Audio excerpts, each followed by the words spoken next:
Film जय मां विंध्यवासिनी 2 की सफलता की शुभकामना। पिछले हफ्ते जी बाइस्कोप टीवी चैनल पर वर्ल्ड टेलीविजन प्रीमियर में प्रदर्शित ओमदीप सिने विजन के बैनर तले बनी फिल्म निर्माता अमरीश सिंह की फिल्म जय मां विंध्यवासिनी 2 का प्रदर्शन नंबर 1 रहा।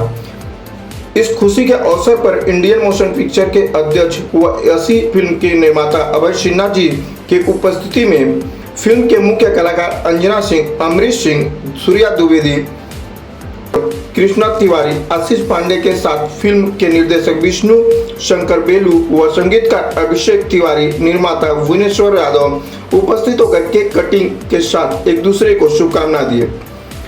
उक्त अवसर पर फिल्म जगत के शशि सिंघानिया, दिलीप गुलाटी, कोमल गुलाटी, मुन्ना दुबे, विनोद गुप्ता, पंकज तिवारी, देव सिंह, श्रीपद अनिल सिंह, अभिषेक श्रीवास्तव, अभय व सुनील चौबे उपस्थित रहे।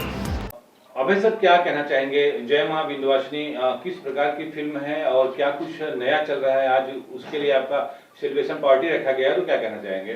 जय मां विंध्यवासिनी के प्रोड्यूसर हमारे बगल में बैठे हुए हैं और ये एक्टर हैं, डायरेक्टर हैं, हीरोइन है, वे विलेन हैं।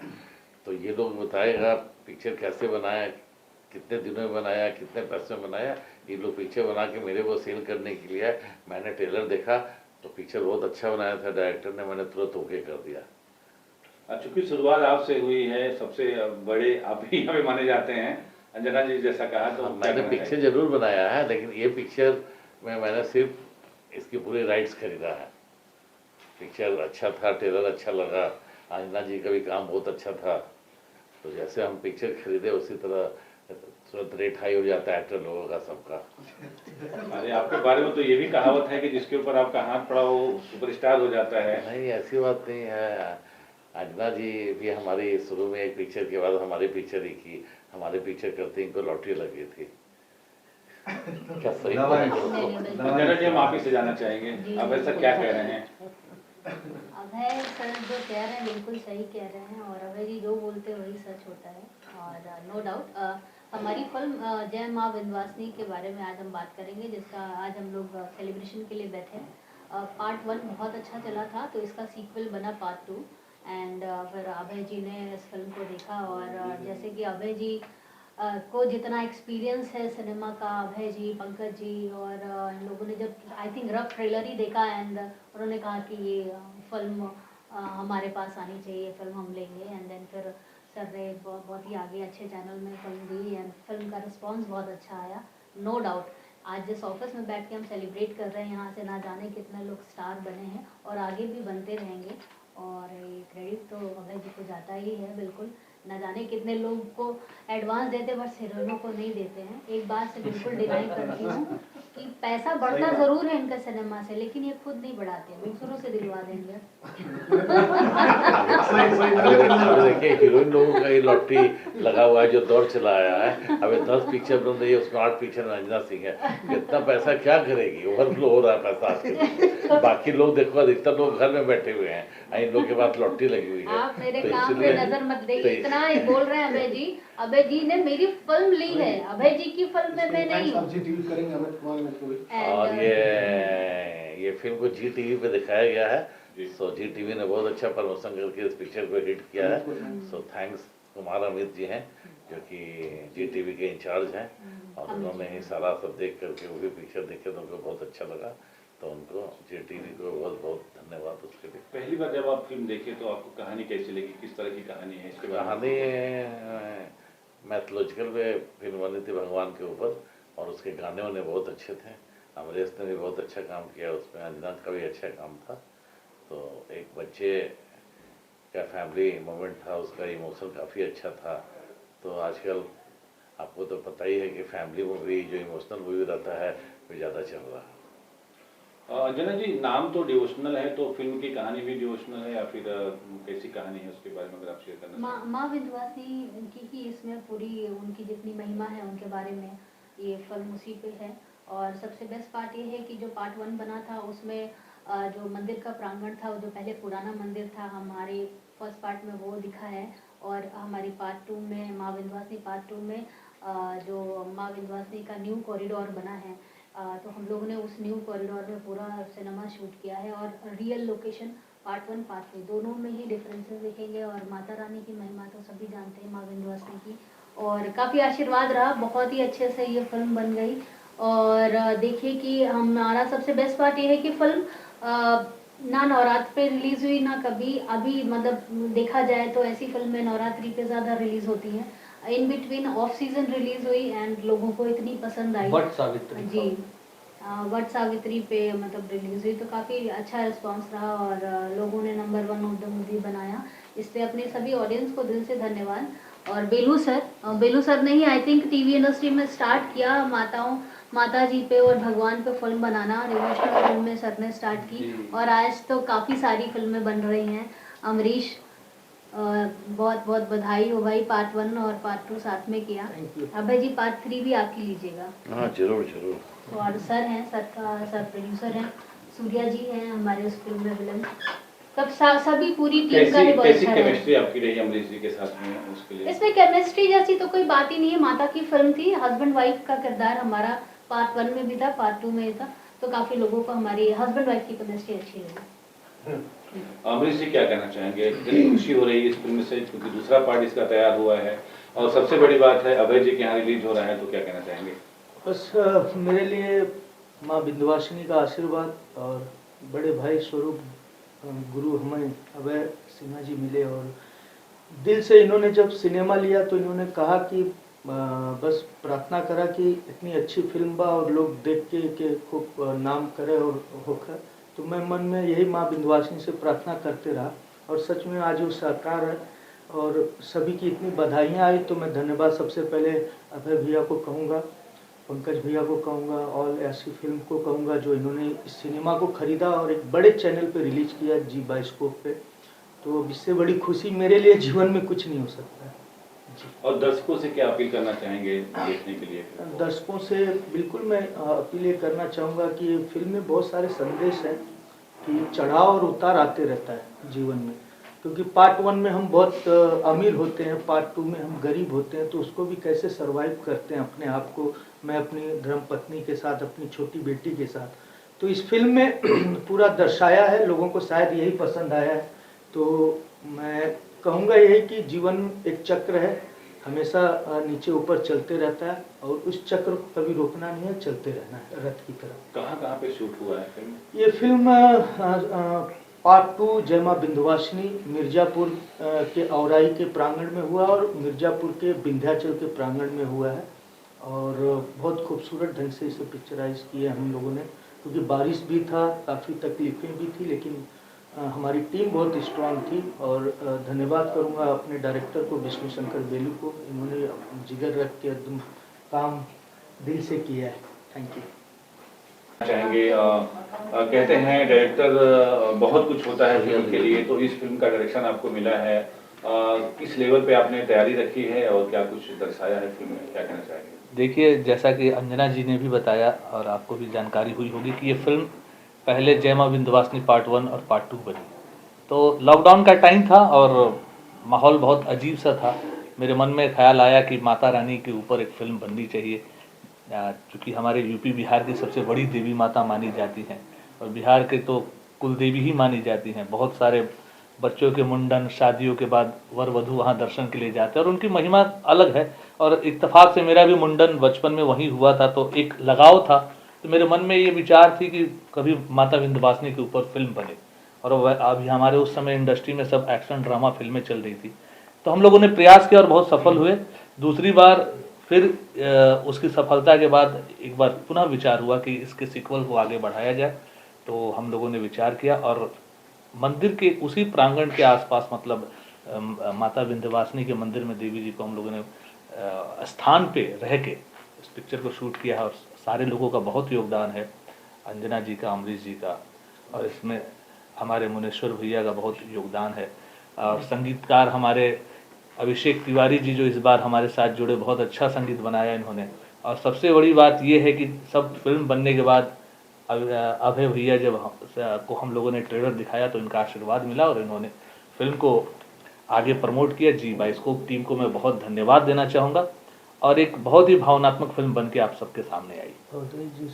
अवधेश मिश्रा जी हैं, सूर्या द्विवेदी जी, अनीता रावत जी, अनीता रावत है, उमाकांत राय, सत्या दुबे, अनारा गुप्ता, प्रकाश जैस और प्रेरणा सुषमा, इनका किरदार भी बहुत दमदार है। प्रकाश जैस पहले भी पार्ट में बहुत दमदार भूमिका में थे, इसमें भी बहुत दमदार भूमिका में। तो दर्शकों से क्या अपील करना चाहेंगे सर? दर्शकों से अपील करना यही चाहूँगा कि जिस तरह से आप लोगों ने प्यार दिया है इस फिल्म को, ऐसे ही प्यार आशीर्वाद हमेशा देते रहें और हम आपके लिए अच्छी अच्छी फिल्में बनाते रहेंगे। जय मां विंध्यवासिनी के लिए आज मुनीश्वर भाई की मेहनत रंग लाई। अब अमरीश जी और अंजना जी की जो जोड़ी है वो एक बार फिर से सुर्खियों में बन गया है, तो क्या कहना चाहेंगे? सर सबसे पहले तो मैं माँ विंध्यवासिनी का धन्यवाद करना चाहूँगा और मैं उनकी फिल्म में काम कर पाया, ये बहुत बड़ी बात है और इसके लिए सारा श्रेय जाता है अमरीश को और बेलू को, जो इन लोगों ने ये प्रोजेक्ट खड़ा किया। मैं पूरी फिल्म की कहानी जब शुरू हुई थी, बननी शुरू हुई थी, मैं तब से इस फिल्म में बैठता था इन लोगों के साथ और मैंने इस तरीके का किरदार कभी किया नहीं था। बिल्कुल निगेटिव किरदार दिख रहा है। हाँ, और मैंने इस तरीके का गाँवटी बीड़ी पीने वाला उस तरीके का किरदार मैंने बहुत सारी फिल्में की, लेकिन इस तरीके का किरदार कभी किया नहीं था। तो बहुत मज़ा आया ये फिल्म करके मुझे। आई थिंक मैंने मतलब मेरी लाइफ की सबसे one of the different character ये किया है और इसमें सबसे बड़ा हाथ है कि ये फिल्म बहुत अच्छे चैनल पे है, उसके लिए अभय जी का है, क्योंकि उन्होंने खरीदी ये फिल्म और जी बाइस्कोप तक पहुंचाई। मेरी जी पे बहुत सारी फिल्में हैं, लेकिन ये मेरी स्पेशल फिल्म है क्योंकि इसमें मैं शुरू से कहानी जिस दिन पहली बार ड्राफ्ट शुरू हुआ था उस दिन से लेके और आखिरी तक जुड़ा था। और इसमें मतलब मुनीश्वर भाई जो हमारे प्रोड्यूसर हैं उन्होंने, और अमरीश भी प्रोड्यूसर है इस फिल्म का, अमरीश भी मतलब अमरीश की ही कंपनी पे ये फिल्म है, मुनीश्वर जी को प्रोड्यूसर हैं। तो इन दोनों ने मिलकर ये हिम्मत उठाई, ये बीड़ा उठाया और माँ विंध्यवासिनी की कृपा हुई और आज हमारी फिल्म इतनी बड़ी चैनल पे GRP TRP और number 1 film of the week रही। तो इसके लिए मैं सभी का धन्यवाद करना चाहूँगा, सारी ऑडियंस का, कि वो हर बार हमें देखती है और पसंद करती है। हर बार देखती है, इस बार कुछ अलग अंदाज में आपको देख रही है, उसके लिए क्या कहना चाहेंगे? भाई किसका मोबाइल है उसमें? इसके लिए मैं आपको बताऊं कि ये जब फिल्म लिखी जा रही थी ना, तो मैं साथ बैठता था, तो मैंने इनसे बोला बेलू जी से कि यार ये किरदार मुझे दे दो, मेरे को करना है। और इन्होंने भी तुरंत हाँ भर दी और इन्होंने मतलब हम लोगों ने इस पे क्राफ्ट पे काम किया कि इसको कैसे प्रेजेंट किया जाए, क्या किया जाए। तो बड़ा मजा आया करके और बहुत ही अलग रोल था। और शुरू में तो हमें लग ही नहीं रहा था, क्योंकि मैं बहुत रिच लुक का आदमी हूँ, क्योंकि एक घटिया टाइप का आदमी दिखूंगा, लेकिन सारा जो उस पर क्राफ्ट पे जब काम हुआ तो ये किरदार निकल के आया। और उसमें बेलू जी का बहुत बहुत योगदान है, हमारे डायरेक्टर हैं। कहते हैं डायरेक्टर जो है, जो डायरेक्शन करता है वो रीढ़ की हड्डी होता है। हाँ, इसमें कोई दूरा नहीं है, इसमें कोई दूरा नहीं है। और डायरेक्टर जो होता है, अगर एक्टर अपने आप को उसको सौंप दे तो डायरेक्टर अपने एक्टर को बहुत अच्छे से प्रेजेंट कर पाता है और वो भी समझता है, क्योंकि वो उसी एक्टर को लेता है जिसको वो समझता है। तो और एक्टर को भी मजा आता है अगर डायरेक्टर उसे समझता है। तो दोनों की जब ट्यूनिंग बैठती है तो कुछ अच्छी चीजें निकल के आती हैं और वो सिनेमा में दिखती है। और सर किस तरह से संगीत आपने दिया है, क्योंकि आपका नाम जुड़ा हुआ है और ये भी सुनने में आया कि नया स्टार्टअप किया है आपने संगीत को लेकर के, तो क्या कहना चाहेंगे? इसमें तो सबसे पहले मैं धन्यवाद देना चाहूँगा अमरीश भैया को, बेलू भैया को, सूर्या भैया को। मैं मुंबई पहली बार आया था और मैंने अपना मन का बात रखा कि भैया मेरे बहुत एल्बम किया, लेकिन अब फिल्म करना है मुझे। तो भैया बोले कि चलो बनाते हैं फिल्म। और 2 दिन के अंदर भैया ने सिचुएशन दिया। जैसे भैया ने सिचुएशन दिया, उस सिचुएशन को समझाया भी मुझे और बहुत गाइड किया कि बताया कौन सा गाना कौन कर सकता है, कौन लिख सकता है। सबसे ज़्यादा धन्यवाद तो मैं बेलू भैया को दूंगा, ये मुझे इतना गाइड किए कि अब मैं फिल्म के गाने अच्छे बना सकता हूँ। देखिए, गाने बनाने बहुत बड़ी बात नहीं है, गाना कोई भी बना सकता है, लेकिन सिचुएशन के अकॉर्डिंग गाना बनाना ये बहुत टफ काम है। और सबसे पहले तो मैं धन्यवाद दूंगा बेलू भैया को, और समय दिया मेरे को। लेट हो रहा था फिल्म में, मैंने लेट भी किया है उसमें, ऐसा नहीं है, मैं पंक्चुअलिटी नहीं निभाया क्योंकि मेरा फर्स्ट एक्सपीरियंस था। लेकिन बहुत सारा धन्यवाद मेरे तीनों भैया को। किस तरह के गाने हैं फिल्म में? इसमें एक गाना है माई कोना बात के, जिसमें एक छोटी बच्ची जो रहती है वो बीमार रहती है और जहर वहर वाला सिचुएशन है। उसमें बहुत दुखी होके माता विंध्यवासिनी के दरबार में जाती हैं और अपना पीड़ा बताती हैं। उसका लाइन है कि अरे कौनो चूक भइल बाका कुछ बोली है माई, ऐसे कैसे हो जाई, ऐसे कैसे हो जाई जे जावल तोहर नाम के जब गोदिए सुन हो जाई, तो माई कोना बात के जब गोदिए सुन हो जाई, तो माई कोना बात के। ये गाना करीबन 2 बजे यही गाने पे ये फिल्म जो है अभय जी को पसंद आई, ये गाना ही सुन के उन्होंने ये फिल्म गाना ही ऑलरेडी की एडी होती है उनकी, ये फिल्में ज्यादातर गाने से ही सुपर हिट होती है। हाँ, हालांकि इसके ऊपर मैंने एक और गाना पहले बना चुका था, लेकिन भैया ने बोला कि अभिषेक को फील नहीं आ रहा है, वो फील लाओ गाने में। भैया मेरे साथ रात में 2 बजे वीडियो कॉल पे बैठे। गाने की शूटिंग में अभिषेक ने खुद अपनी आवाज में वो गाना गा के भेजा था, और वाकई जैसा मुझे चाहिए था उसने फील दिया था। तो एक अच्छा एक सिचुएशन के हिसाब से वो गाना बन पाया। एक गाना, कुछ गाने रिजेक्ट भी हुए जो बने थे, तो म्यूजिक पे ओवर एंड ऑल जितना मुझे चाहिए था और अभिषेक ने साथ दिया है, मेहनत किया है इसमें, और खूब आगे बढ़े, मुझे तो मैं यही शुभकामना देता हूँ। और उसी का एक परिणाम है कि आज देखिए number 1 movie of the week हमारी फिल्म है। एक और खास बात कहना चाहूंगा, इस फिल्म में जो जय मां विंध्यवासिनी में जो मैंने इनसे स्पेशल बनवाया है विंध्यवासिनी चालीसा, जो पूरी फिल्म में एक तो उसका लेंथ बहुत ज्यादा है, मैंने बोला कि नहीं कम लेंथ में आपको करना है, तो वो भी बहुत प्रयास और मेहनत से इन्होंने विंध्यवासिनी चालीसा जो है अभिषेक ने बनाया है, और फिल्म में जब देखेंगे तो आपको बहुत अच्छा लगेगा, बहुत अच्छा लगेगा, बहुत अलग सिचुएशन के साथ बहुत अच्छे तरीके से दिखाया गया है। दिलीप सर, किस तरह से शुभकामनाएं होंगी आपको टीम के लिए? सर मैं इत्तेफाक से मैं वहाँ मौजूद था जब उनकी शूटिंग हो रही थी, तो उधर ही मुझे एक अच्छी पॉजिटिव फीलिंग आई थी कि ये फिल्म अच्छी बन रही है। और अभी मैं मेरी वाइफ कोमल हम आ रहे थे, तो मैंने कहा कि बताया उनको कि डायरेक्टर जो है इस फिल्म के बिल्कुल बहुत सुलझे और समझदार है, और डेफिनेटली एक अच्छा डायरेक्टर होता है तो फिल्म को अच्छा शेप देता है। और दूसरा ये कि प्रोड्यूसर जैसे अमरीश जी गुड एक्टर, मेरे साथ अभी उन्होंने सौतन और सुहागन फिल्म की है, वो भी जी बायोस्कोप पे जा रही है, तो उनका भी नेचर और क्या होता है कैसे काम लेना यूनिट से, वो भी एक कला होती है, तो उसमें भी वो अच्छे कलाकार के साथ साथ वो कला भी उनमें है जो इस फिल्म को बहुत अच्छा बनने में सहयोग रहा होगा। और फिर जब अभय जी ने इसने बताया कि अभय जी ने लिए राइट्स, तो एक कॉन्फिडेंस और मेरा बढ़ गया कि अगर अभय जी ने लिए तो वो भी बहुत समझदार और सुलझे हुए हैं, तो फिल्म में हाथ डालेंगे तो बहुत सोच समझ के डालेंगे, क्योंकि उनका बिजनेस है डे नाइट, कितनी फिल्में रोज आती होंगी उनके पास बेशुमार, तो कुछ चंद फिल्में लेते हैं तो उसमें एक सिलेक्शन होना हो बहुत, तो मेरी बेस्ट विशेज़ हैं। और जिस तरह से मुझे बहुत ज़्यादा खुशी हुई है, क्योंकि अक्सर क्या होता है कि जब भी कोई फिल्म में एक एक्टर की अच्छी जाती है तो उसमें इतना बेनिफिट नहीं मिलता है, उसकी जो नेक्स्ट फिल्म आने वाली होती है ना उसको बहुत बेनिफिट मिलता है, तो मुझे ज़्यादा खुशी हो रही है कि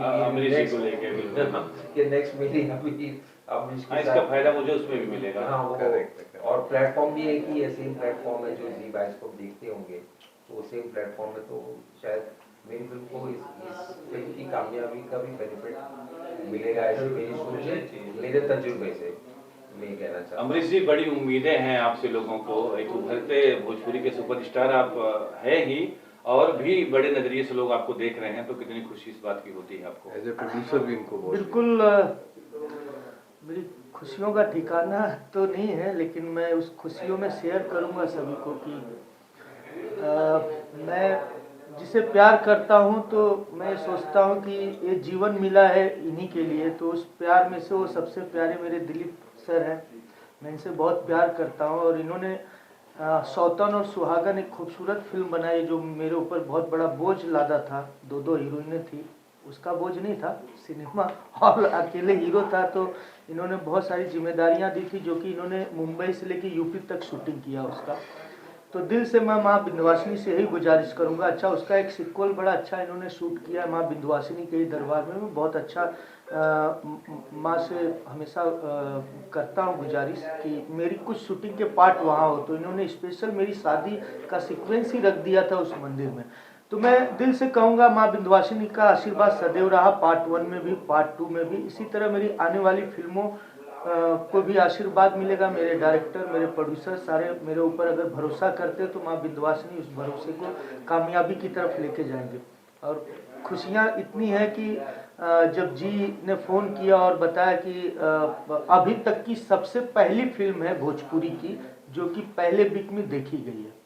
तो अभी तक उन्होंने बहुत फिल्में रिलीज की, लेकिन उन सब में से वर्ल्ड प्रीमियर में ये सबसे पहली फिल्म है जो कि सबसे ज़्यादा नंबर 1 देखी गई है। मतलब अभी तक की भोजपुरी इतिहास रहा। तो वॉच टाइम तो मेरे लिए बहुत बड़ा आशीर्वाद है। मेरी माँ तो इस दुनिया में नहीं है, लेकिन मेरी माँ एक ही है, माँ विंध्यवासिनी। तो मैं हमेशा से कहता हूँ कि ऐसे ही आगे बढ़ूँ। अमरीश जी की आंखें भर गई माँ को याद करके, जी भी भावुक हो गए, उनकी आंखों से आंसू आ गया। दिलीप गुलाटी सर भी तारीफ कर रहे हैं अमरीश जी का भी, पूरी टीम का, फिल्म का। तो एक बार फिर से आप कुछ कहना चाहें तो? बस यही चाहते हैं कि माँ विंध्यवासिनी हमारी पूरी टीम पर कृपा बनाए रखें और इसकी सीक्वल बनते रहें और हम लोग सब लोग जुड़े रहें और साथ में काम करते रहें। और सबसे ज़्यादा मैं ये चाहता हूँ कि भोजपुरी इंडस्ट्री पे माँ की कृपा हो ताकि थिएटर में ऑडियंस वापस आए। विष्णु भैया, लास्ट सवाल आपसे, कितना मुश्किल होता है दर्शकों को वो चीज़ परोसना जो उनको पसंद आता है थिएटर में, जो वो देखना पसंद करते हैं, उनकी पसंद का आंकड़ा आप कैसे लगा पाते हैं? देखिए, जहाँ तक मेरा सवाल है, इमोशन की कोई भाषा नहीं है। और इमोशन मेरा जहाँ तक मानना है, तो किसी भी भाषा की फिल्म हम जब देखते हैं, जब कोई ऐसी भावुक बातें आती है, जब मुद्दे की बात आती है, तो आदमी मन निकलता है। तो मैं भी अपनी फिल्म बनाने के दौरान इन चीज़ों का बहुत ख्याल रखने की कोशिश करता हूँ कि जो हमारे जो रोज़मर्रा की जो समस्याएं हैं, फिल्म उसके आसपास हो। और हमारी जो जीवन में उतार चढ़ाव हर किसी के लाइफ में फेज को देखना पड़ता है, तो इस फिल्म में भी हमने उस चीज़ को रखा है। और मैं जो भी फिल्म करता हूँ उसमें थोड़ा यथार्थ को जोड़ के रखने की कोशिश रहती है मेरी, और उसका एक परिणाम आपके सामने जय मां विंध्यवासिनी देखने को मिला है। और ऑब्जर्व तो करना ही पड़ता है, एक अच्छा ऑब्जर्वर हूँ और हर जगह कहानियाँ ढूंढता हूँ, हर जगह घटनाओं लोगों से देख के आपको, उनको, आसपास, ट्रेन में, बस में, गाड़ी में, मार्केट में, बाजार में अलग अलग किरदार ढूंढता रहता हूँ। अलग अलग लोगों से बातें करके उनके जीवन की कुछ कहानियाँ समझने की कोशिश करता हूँ, कुछ पढ़ के, कुछ फिल्मों से देख के। तो इस तरह से जोड़ जोड़ के वो जब मुझे पसंद आता है तो मैं ये भी उम्मीद करता हूँ जब मेरी साइकोलॉजी ऐसी है तो उनकी साइकोलॉजी कैसी है, वो किस तरीके से सोचते हैं। तो हमारे ऑडियंस टारगेट अगर हम देखें थिएटर के हिसाब से, तो थिएटर की फिल्में थोड़ी सी अलग होती थी। और अभी चूंकि दर्शक हमारे टीवी की तरफ मुड़ किए हैं, तो महिला और फीमेल ऑडियंस ज़्यादा है, तो उनकी भावनाओं को समझने की कोशिश है। और देखिए, ईश्वर से तो सबकी आस्था जुड़ी रहती है, तो इस फिल्म में हमने वो आस्था को रखते हुए एक पारिवारिक ड्रामा की संरचना की है। और इसमें बड़े अलग अलग तरह के किरदार हैं, बहुत अलग अलग डिफरेंट कैरेक्टर्स आपको नजर आएंगे। जैसे अमरीश सिंह जी एक अमीर के किरदार में जहाँ दिखते हैं, अचानक से एक अमीर आदमी जब गरीब बन जाता है तो उसकी दशा, सोच, विचार कैसी हो जाएगी। प्रकाश जैस जो है एक बहुत ही लोअर क्लास का एक किसान टाइप का आदमी, उनका भी किरदार एक अलग साइकोलॉजी के साथ है। उनकी पत्नी है, अब गरीब फैमिली में भी षड्यंत्र और साजिश है, उसको भी एक प्रेरणा सुषमा ने निभाया। उनके भाई के किरदार जो कि सच में सूर्या जी के लिए बहुत चैलेंजिंग किरदार था, क्योंकि ये दिखने में बहुत रिच लुक लगते हैं। ये मेरे लिए भी बहुत, मैं डर भी रहा था, ऐसा नहीं, वो काफी रिच दिखते हैं, कोई संदेह नहीं। तो उनको एक गांवटी किरदार, मतलब अगर ठेठ भाषा में बोला जाए तो लुक्खा किरदार में ढालना, बीड़ी पीना, लुंगी बनियान में, शिकायत हो रही है, रफ लुक में अच्छा निभाया है, बहुत अच्छा निभाया है। वही उमाकांत राय एक किरदार जो थोड़ा सा एक अलग फनी अंदाज में नेगेटिव विलेन दिखते हैं। फिर अवधेश मिश्रा की एंट्री होती है, उनको माता का शेर बताया है, उनका लुक मॉडर्न है उस हिसाब से। अनीता रावत जो बूढ़ी माता, बूढ़ी मौसी का कैरेक्टर किरदार में देखेंगे, वो आती है, तो उन्होंने प्ले किया। और अनारा गुप्ता जी जो कि माता के रियल लुक में इनको दिखाया, नारद से वार्तालाप दिखाया। और सबसे विशेष बात है, दिव्या करके बच्ची ने काम किया हमारी फिल्म में, उसका भी किरदार बहुत अनोखा रहा। तो सब देखिए, एक डायरेक्टर के ऊपर बहुत जिम्मेदारी होती है कि सब कैरेक्टर का साइकोलॉजी और उनका किरदार खुद जी रहा होता है उस वक्त जब उनसे करा रहा होता है, और उसकी फीलिंग्स है जो कहीं ना कहीं एक्टर को आदान प्रदान होती है, और वो उस वक्त डायरेक्टर को जी रहा होता है। एक तरीके से देखा जाए तो वो एक बहुत पॉजिटिव माहौल था हमारे सेट पे। एक छोटी सी बच्ची, मैं ये कहना चाहूंगा, जिसकी उम्र लगभग 2.5 साल की, और जो प्रकाश रेस की बेटी बनी है, उस 2.5 साल की बच्ची से काम कराना मतलब बहुत, ये अमरीश जी भी जानते हैं, बड़ा टफ। वो किसी की बात ही ना सुने, वो रोने लगे अचानक से, लेकिन वो जो तारतम्य जो बन जाता है, एक केमिस्ट्री जो मैच होती है, वो हमारे इशारे को समझती थी, वो मेरी बातों को समझती थी। जब मैं कुछ बोल दूं कि चुप हो जाओ, करना था, तो उसने बहुत अच्छा काम किया। तो यही है, इस तरीके से सब लोग जुड़ते हैं। वही यार, मैं अकेला ही चला था जानबे मंजिल, मगर लोग मिलते गए, कारवां बनता गया। आपके बगल में बहुत ही मशहूर प्रोड्यूसर हमारे जी हैं, senior कभी हैं, और बहुत कुछ सीखने, समझने को आपका काम मिलता है। करने का मौका एक दूसरे से मिला कि नहीं? देखिए, दिलीप सर को मैं बहुत दिनों से जानता हूँ, जैसा कि सर का रहा है, सर की खुद की अपनी स्टूडियो रही है कभी। तो मैं एज एन एक्टर तो नहीं कभी कर पाया सर के साथ, लेकिन मैंने इनकी फिल्मों में एज एन वॉइस आर्टिस्ट मैंने काम किया है। दिलीप सर कुछ प्रॉमिस कर रहे हैं? नहीं, उन्होंने किया, क्योंकि मेरी शुरुआत एज एन एक्टर रही है, तो मैं एक्टिंग में भी एक्टर है ही, एक्टर ही हूँ। सही बात है, तो जरूर करेंगे। चलिए, और अभी ये फिल्म जिस तरह से इन्होंने बनाई, और जैसे अभी बता रहे थे कैरेक्टर, मेहनत जी, बहुत इनकी मेहनत लग रही है। काफी प्रभावित हुए हैं दिलीप जी आपसे। नहीं, प्लान करेंगे आपके लिए कुछ? और नहीं, हमारी बहुत देखिए पॉजिटिविटी, जो पॉजिटिव एनर्जी है, तो नए मुकाम पे लाया है। हाँ, एक समय ऐसा था जब भोजपुरी को लोग नहीं जानते थे, लेकिन आज भी एक ऐसा दौर है कि अभय सिन्हा का वो नाम है जो भोजपुरी को यहाँ लाके खड़ा कर दिए हैं।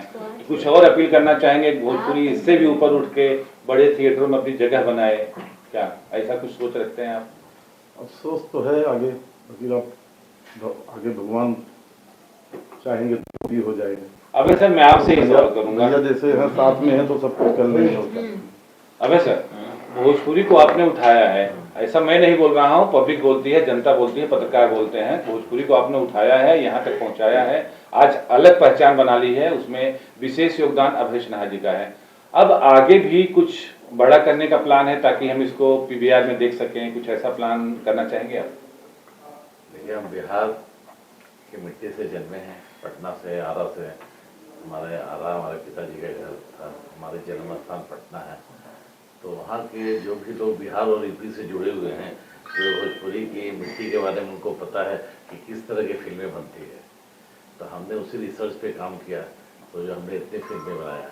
उसके बाद जो लोग बिहार यूपी से नहीं हैं, ये लोग समझते हैं कि अरे एक भोजपुरी आओ बनाओ, इसमें वर्गर डालो, गाना चल जाएंगे, हिट हो जाएंगे, जो कि फिल्म नहीं चलती, सुपर डुपर फ्लॉप होता है। एक पिक्चर बनाते हैं, बोलिए वैसे बांध के वापस चले जाते हैं, जिसके कारण कुछ लोग हैं जो कि भोजपुरी के नॉलेज नहीं है, आजकल म्यूजिक वीडियो बनाते हैं और सब दो-अर्थी गाना डाल देते हैं, जिसके कारण भोजपुरी बदनाम है जी। और बिहार सरकार चाहे यूपी सरकार भी भोजपुरी लोगों को उतना मदद नहीं करता है। जैसे हर स्टेट में आप देखो कि पंजाब हो या बंगाल हो या महाराष्ट्र हो, सब लोगों को मल्टीप्लेक्स में एक शो मिलता है, लेकिन भोजपुरी के लिए नहीं मिलता है।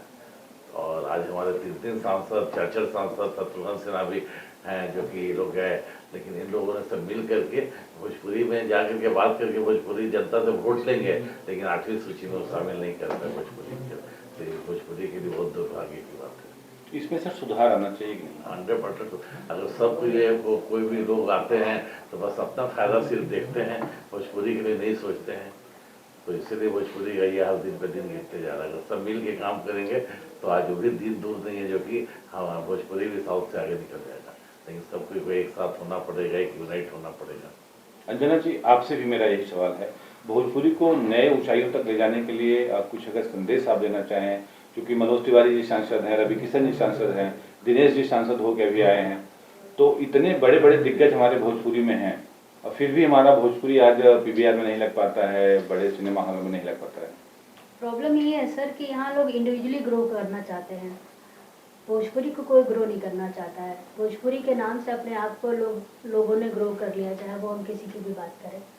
और रही बात थिएटर्स में क्यों नहीं रह पा रही, सर ने बिल्कुल सही कहा कि जब तक हमारी हमारी भोजपुरी 8वीं अनुसूची में नहीं आ जाती है और इतने दिग्गज लोग ऑलरेडी अच्छी अच्छी पोजीशंस पे हैं, और हम सभी लोगों को जितने भी लोग अपने आप को बोलते हैं कि हम भोजपुरी इंडस्ट्री से बिलोंग करते हैं, उन सब का एक ही आवाज़ होना चाहिए कि हमारी इंडस्ट्री को at least UP government and Bihar government हमारे एक शो कंपलसरी करे कि आपको एक शो भोजपुरी का हमारी रीजनल लैंग्वेज का चलाना ही है हर मल्टीप्लेक्स में, तो एक थोड़ी हेल्प हो जाएगी। एंड रही बात कि सब लोग अगर जिनके पास ये अधिकार है, जिनके पास ये पावर है चीज़ों को और हमारी इंडस्ट्री को ग्रो करने का, तो वो अगर अपनी इंडिविजुअल ग्रोथ को साइड में रख के ओवरऑल ग्रोथ को देखेंगे तो शायद हमारी इंडस्ट्री एक अच्छी जगह स्टैंड करेगी। अब कुछ कलाकार ऐसे भी भोजपुरी में हैं जो खाली फूहड़ ही परोसते हैं, उनके विषय में ऐसा मानना है, तो उनको भी तो सुधार लाना चाहिए कि हम अगर वो रोल ही नहीं करेंगे जो गंदा है, वल्गर है, तो फिर बुराई कहाँ से होगी? वही मैंने कहा ना कि जितने भी लोग जहाँ एक जगह पे खड़े हैं, जिनकी पब्लिक सुनती है, जिनके फैन फॉलोइंग हैं, तो उनको खुद देखना चाहिए कि वो क्या परोस रहे हैं। अब जब आप खुद एक सक्षम हो चुके हैं कि अब हम एक इस लायक हो गए कि हम कुछ भी स्टैंड लेंगे तो सबके भले के लिए होना चाहिए, तो वही उनका कॉल होना चाहिए। मैंने कहा कि भोजपुरी से जो भी बोलता है कि हम भोजपुरी कलाकार हैं, चाहे वो बहुत बड़ा स्टार हो या वो कल आया हुआ भोजपुरी ज्वाइन किया हुआ हो, सबका ही एक ही लक्ष्य होना चाहिए कि हमारी इंडस्ट्री, हमारी भोजपुरी लैंग्वेज को मान सम्मान और एक अच्छी नज़रिए से लोग देखें। बाद एक दूसरी सफलता लगातार फिल्म को मिल रही है, अभय जी भी साथ जुड़ गए, ये अपने आप में बहुत बड़ी बात है। तो क्या कहना चाहेंगे अपनी फिल्म के लिए आप? बहुत अच्छा कहना चाहता हूँ कि भैया जुड़े, अमृत भाई, बेलू भाई साथ में हैं, सब अपने लोग जितने लोग हैं, बहुत अच्छा लगा और बहुत आशीर्वाद है। कैसे प्रेरणा आपको मिली कि एक फिल्म बनाई जाए, इसके लिए कहाँ से आपको प्रेरणा मिली? ऐसे मन में आया, भैया के साथ में घूमने फिरने लगे, ऐसे दिल में आया कि हम साथ में पिक्चर बनाएं और आगे कुछ प्रोग्रेस करें। अपने टीम के लिए क्या कहना चाहेंगे, क्या बहुत शुभकामनाएं उनको देना चाहेंगे? शुभकामनाएं हैं सबको, हमारी तरफ से धन्यवाद। भोजपुरी की सुपरस्टार अंजना सिंह आपके बगल बैठी हैं, तो इनके लिए क्या कहना धन्यवाद धन्यवाद, दिल से बोलिए। दिल से धन्यवाद देंगे तो कुछ देना पड़ेगा।